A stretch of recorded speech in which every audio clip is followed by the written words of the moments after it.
È l'inflazione che continua a crescere a Padova, città più cara del Veneto, a preoccupare gli industriali che chiedono al governo misure per sostenere le imprese come il taglio del cuneo fiscale. Questo sicuramente è un tema importante, è un tema che non va a toccare solo le aziende, ma va a toccare le famiglie dei nostri dipendenti. Pertanto io penso che l'intervento fondamentale prossimo del governo dovrà essere quello del taglio del cuneo fiscale per permettere ai nostri dipendenti e alle famiglie di avere più capacità di spesa e quindi andare sicuramente a tagliare almeno di 5 punti percentuali il cuneo fiscale, dove 2/3 vanno sicuramente agli impiegati e un terzo che sia all'azienda. Alleggerire la pressione fiscale per sostenere la ripresa che gli industriali auspicano per il secondo trimestre del 2023. Possiamo insomma chiedere interventi futuri e prossimi importanti sul tema sicuramente del cuneo fiscale.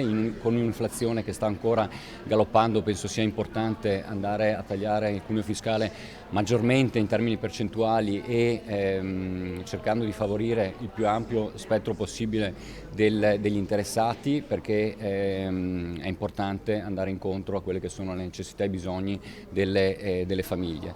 Un tema di credito d'imposta su Industry 4.0 ancora fondamentale. Se vogliamo far continuare e far andare avanti gli investimenti alle nostre aziende, sarà fondamentale rivedere l'impostazione di questa manovra su Industry 4.0, coinvolgendo anche il mondo del digitale e ovviamente degli investimenti sulla sostenibilità, se vogliamo veramente fare la transizione ecologica.